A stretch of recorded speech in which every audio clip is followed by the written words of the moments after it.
mapel ilmu tafsir yang ditempuh oleh guru Nurul. Nah, di sini saya akan sedikit menceritakan tentang kisah Nabi Harun alaihissalam. Nah, dikisahkan Nabi Harun itu tidak bisa lepas dari kisah Nabi Musa, karena Nabi Harun adalah juru bicara Nabi Musa ketika menghadapi Raja Fir'aun ataupun umat Nabi Musa itu sendiri. Nah, kisahnya dimulai ketika Nabi Musa berhasil membawa umatnya keluar dari Mesir dan selamat dari kejaran Fir'aun yang ingin membunuh mereka. Nah, pada saatnya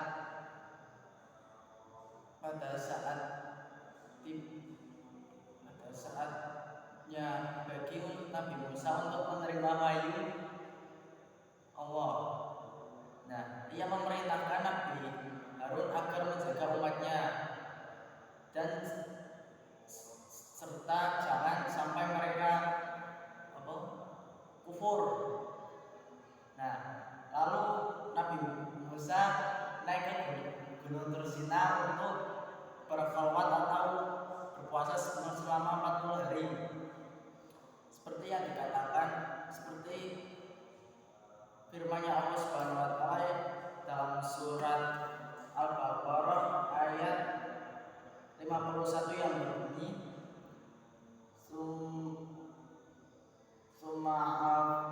wa idza adna Musa arba'ina lailatan tsumma takhudul ajla min ba'di wa antum zalimun.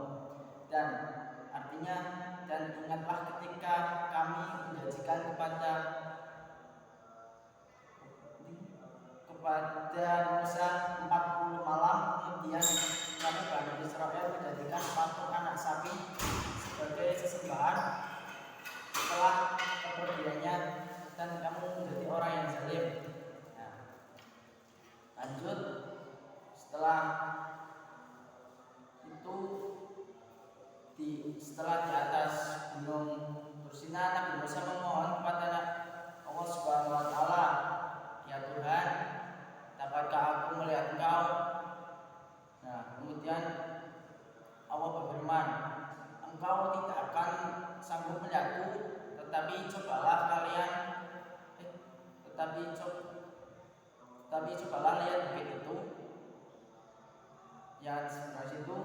Jika gunung itu tetap berdiri tegak di tempatnya, maka kau akan dapat melihatku. Kemudian Nabi Musa menoleh ke arah bukit atau gunung yang dimaksud oleh Allah Subhanahu wa taala. Seketika itu gunungnya langsung hancur, luluh tanpa meninggalkan bekas, masuk ke dalam bumi. Nah, kemudian seluruh tubuh Nabi Musa gemetar dan setelah itu jatuh pingsan. Setelah sadar, dia bertasbih seraya memohon ampunan atas kelangsangannya itu. Selanjutnya, Allah menurunkan kitab Taurat yang berupa kepingan-kepingan batu. Nah, di dalamnya itu tertulis pedoman-pedoman hidup dan penuntun beribadah kepada Allah Subhanahu wa taala. Nah, ketika Nabi Musa turun dari bukit Tursina, ia terkejut karena kaumnya telah tersesat. Nah, mereka berpesta pora dan menyembah patung anak sapi yang terbuat dari emas. Nah, kemudian Nabi Musa menegur saudaranya, yaitu Nabi Harun, yang telah dititipi agar menjaga kaumnya. Nabi Harun berkata bahwasanya Nabi Harun sudah memperingatkan mereka, tapi mereka malah nyepelke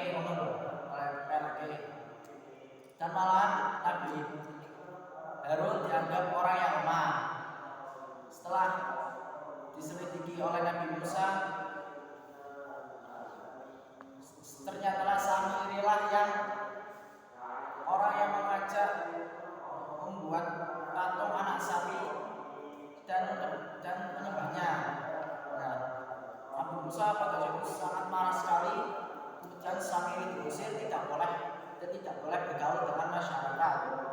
Nah, kemudian Samiri terkena kutukan.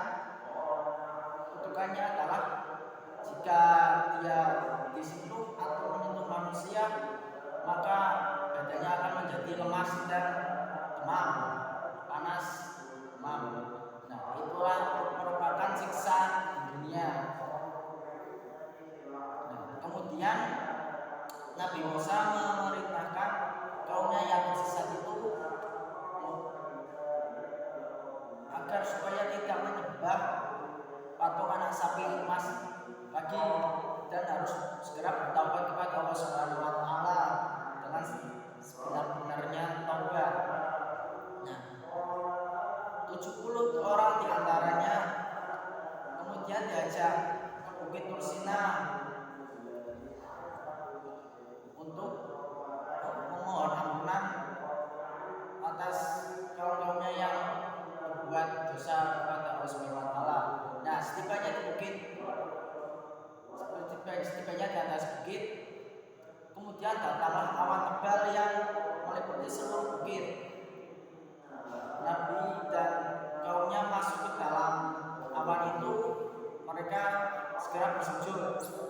Nah, selagi bersujud, mereka mendengar percakapan Nabi Musa dengan Tuhannya, yaitu Allah Subhanahu wa taala.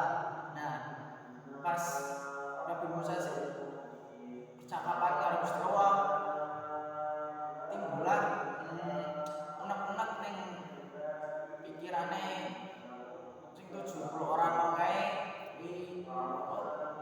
untuk menginginkan mereka untuk melihat Allah. Nah, setelah Nabi Musa sedang bercakap-cakap dengan Allah, kemudian mereka berkata kepada Nabi Musa.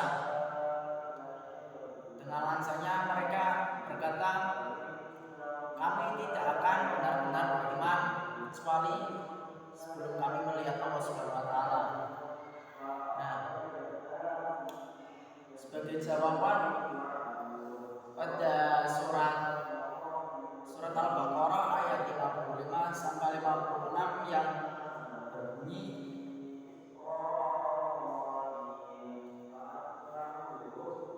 wa idh qultum ya Musa lan tu'mina laka hatta nara jahratan fa akhadhatkum as-sa'iqatu wa antum tanzurun summa ba'atsnakum min ba'di mautikum la'allakum tashkurun. Artinya, dan ingatlah ketika berkata, wahai Musa, kami tidak akan beriman kepadamu sebelum kami melihat Allah dengan jelas. Maka halilintar menyambarmu sedang kami menyaksikan.